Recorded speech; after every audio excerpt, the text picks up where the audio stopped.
EPS 95 pension 1,000 में जिंदगी गुजारने वाले पेंशनर्स मांग रहे 10,000। मोदी को हर महीने चिट्ठी लिखेंगे पेंशन भोगी। न्यूनतम पेंशन 10,000 प्रति माह और साथ ही डीए और चिकित्सा सुविधा की मांग की जा रही है। कई बार ट्वीट किया गया और कम से कम महीने में 2 बार पत्र लिखने की बात।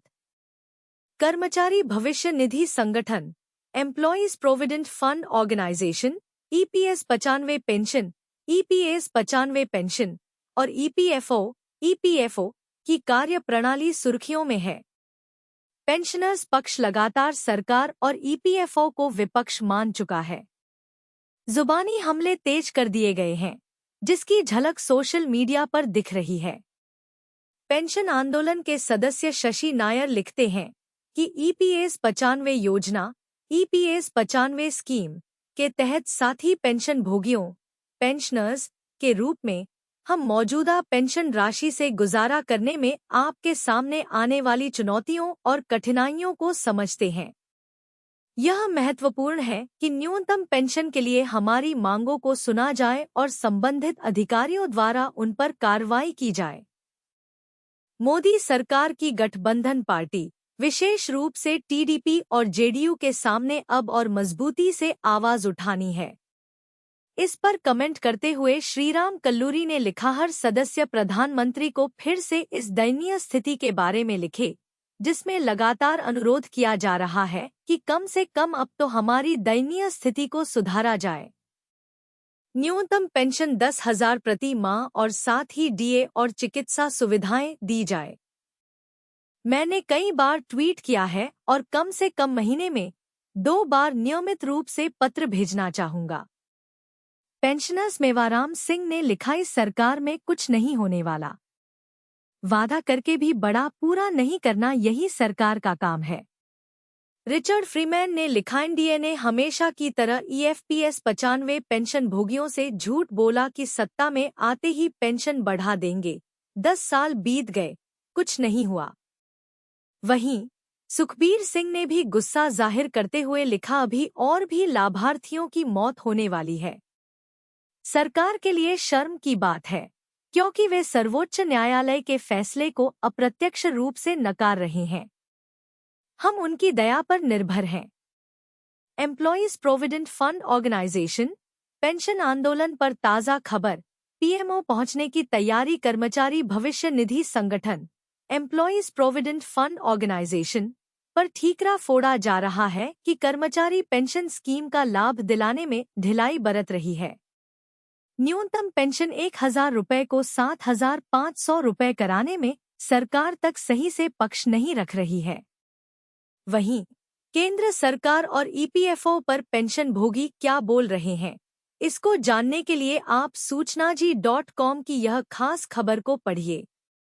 ईपीएस 95 पेंशन, ईपीएस 95 पेंशन और ईपीएफओ पर एक पेंशनर्स कौशल उप्पल ने फेसबुक पर कमेंट किया कि मुझे लगता है कि मोदी ने ईपीएस पेंशन बढ़ाने के लिए कोई वादा नहीं किया है, बल्कि सिर्फ देखेंगे कहा है। क्या कोई है जो स्पष्ट कर सके? इस पर गौतम चक्रवर्ती ने कहा, एनएसी को मोदी जी से मिलकर उन्हें उनके आश्वासन की याद दिलानी चाहिए। दिन रात सोशल, इलेक्ट्रॉनिक और प्रिंट मीडिया में मोदी की गारंटी शब्द घूम रहे हैं।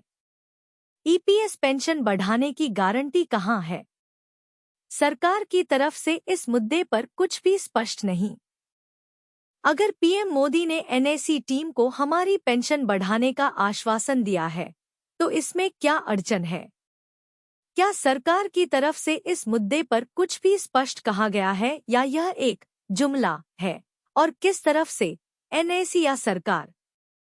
वित्त मंत्री सीतारमण से भी मुलाकात हुई थी।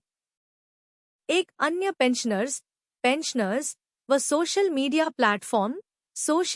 प्लेटफॉर्म के एडमिन मोनीश गुहा ने लिखा, केवल प्रधानमंत्री ही नहीं, हमारे नेता वित्त मंत्री सीतारमण से भी मिले। प्रधानमंत्री के निर्देश पर, जिन्होंने अशोक राउत की बात ध्यान से सुनी, लेकिन फिर भी कुछ सकारात्मक रिजल्ट नहीं निकला। गौतम, आपने बहुत बढ़िया बताया। अब अशोक राउत जी और वीरेंद्र जी को प्रधानमंत्री से बात करनी चाहिए। गौतम चक्रवर्ती ने पलटकर जवाब देते हुए लिखा, कौशल उप्पल बार बार एनएसी के कमांडर अशोक राउत जी ने याद दिलाया, आदरणीय प्रधानमंत्री जी ने हमें आश्वासन दिया। EPS 95 pension. शपथ लेते ही पीएम मोदी के पास पहुंचा पेंशन भोगियों का ईमेल। होने वाला है कुछ बड़ा, डीए से जुड़ी न्यूनतम पेंशन में वृद्धि का अनसुलझा मुद्दा, जो अन्य मुद्दों के अलावा देश भर में ईपीएस 95 पेंशन भोगियों की व्यापक मांग है। सूचना जी न्यूज छत्तीसगढ़। ईपीएस 95 न्यूनतम पेंशन, ईपीएस 95 मिनिमम पेंशन 1,000 रुपये को 7,500 रुपये करने की मांग की जा रही है। पीएम मोदी शपथ ले चुके हैं। लगातार 2 कार्यकाल से मांग की जा रही, लेकिन सरकार ने आश्वासन दिया पर अमल नहीं किया था। रविवार को मोदी ने तीसरी बार पीएम पद की शपथ ले ली है। इसके साथ ही पेंशन भोगियों ने पीएमओ को अपनी दर्द भरी मांग ईमेल के माध्यम से भेज दिया है। अनिल कुमार ब्योहार ने ईपीएस 95 पेंशन भोगी कार्यकर्ता, ईपीएस 95 पेंशन भोगी समन्वय समिति के राष्ट्रीय सचिव शामराव जी के पोस्ट को शेयर किया। पीएम मोदी को भेजे गए ईमेल का मजमून आप भी पढ़ लीजिए। इसमें क्या क्या लिखा है। पीएम मोदी को बधाई सबसे पहले दी गई। साथ ही लिखा गया, देश के ईपीएस 1995 पेंशन भोगी आपको भारत के प्रधानमंत्री के रूप में तीसरी बार करोड़ों नागरिकों का दिल जीतने के लिए शुभकामनाओं के साथ स्वागत करते हैं। प्रधानमंत्री जी, जीवन निर्वाह लागत सूचकांक डीए से जुड़ी न्यूनतम पेंशन में वृद्धि का अनसुलझा मुद्दा, जो अन्य मुद्दों के अलावा देश भर में ईपीएस 95 पेंशन भोगियों की व्यापक मांग है। इसको कैबिनेट की बैठक द्वारा हल किया जा सकता है। लाखों पेंशन भोगियों के चेहरों पर मुस्कान लाने के लिए पहली कैबिनेट बैठक में बेहतर होगा, जो कई वर्षों से नहीं देखी गई है। श्रम और रोजगार विभाग और वित्त विभाग ने ध्यान नहीं दिया। ईपीएस 95 में घाटे के लिए इसे बढ़ाने की कोई गुंजाइश नहीं होने की स्थिति में श्रम और रोजगार विभाग और वित्त विभाग के सक्षम अधिकारियों द्वारा आवश्यक विचार विमर्श के साथ आवश्यक सरकारी बजटीय सहायता प्रदान की जा सकती है, उसी तर्ज पर जैसे कि सरकारी बजटीय सहायता पर प्रदान की जा रही 1,000 रुपये की न्यूनतम पेंशन के लिए पहले से ही आधार रखा गया है। वरिष्ठ नागरिकों की आर्थिक सुरक्षा की मांग। नागरिकों को आप पर पूरा भरोसा रहेगा कि आप अपने मंत्रिपरिषद की नई टीम के साथ राष्ट्र का नेतृत्व करेंगे और देश के विकास के लिए एकजुटता और सर्वसम्मति से काम करेंगे, ताकि बुनियादी ढांचे के विकास के साथ वैश्विक स्तर पर बेमिसाल विकास हो सके और संविधान के मूल्यों के साथ समान दर्जा और मानवीय गरिमा के साथ सभी नागरिकों, वरिष्ठ नागरिकों के जीवन की देखभाल करके आर्थिक सुरक्षा प्रदान की जा सके। ईपीएस 95 पेंशन धारकों के हायर पेंशन को लेकर महत्वपूर्ण अधिसूचना जारी, पेंशन धारक ध्यान दे। ईपीएफओ द्वारा पहले एक आदेश जारी किया गया था जिसमें हायर पेंशन के लिए दिशा निर्देश जारी किया गया था।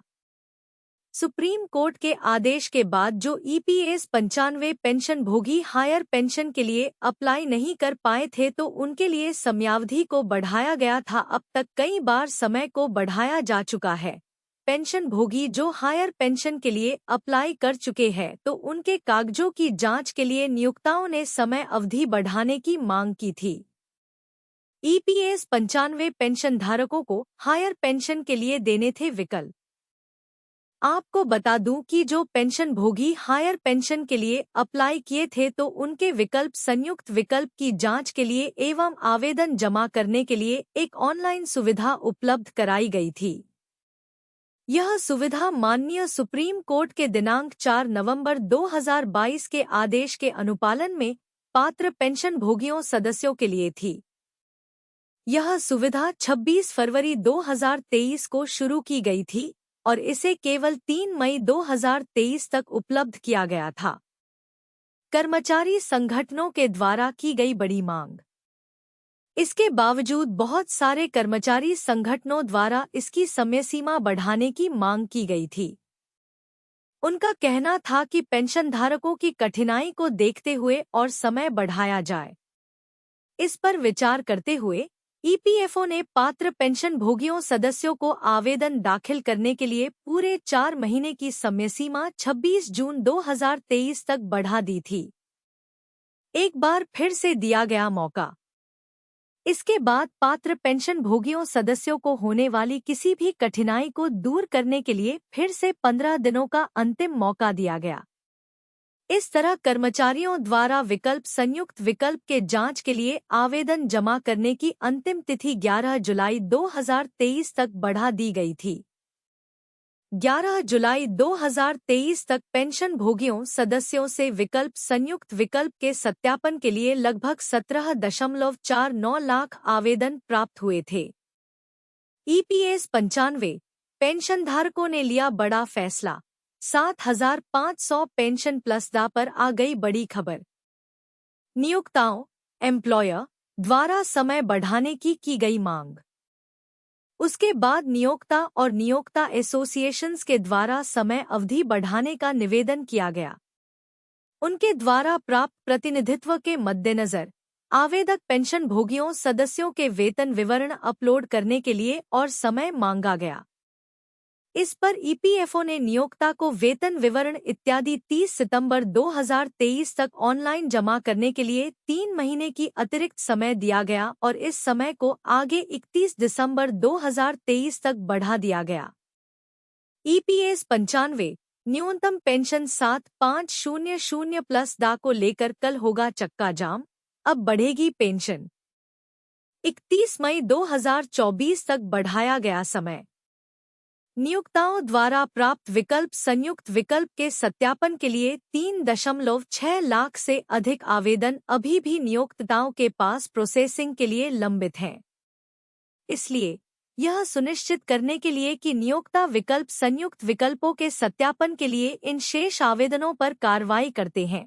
अध्यक्ष सीबीडीटी ईपीएफओ ने नियोक्ता को वेतन विवरण ऑनलाइन आदि अपलोड करने के लिए 31 मई 2024 तक समय का एक और विस्तार देने के प्रस्ताव को मंजूरी दे दी है।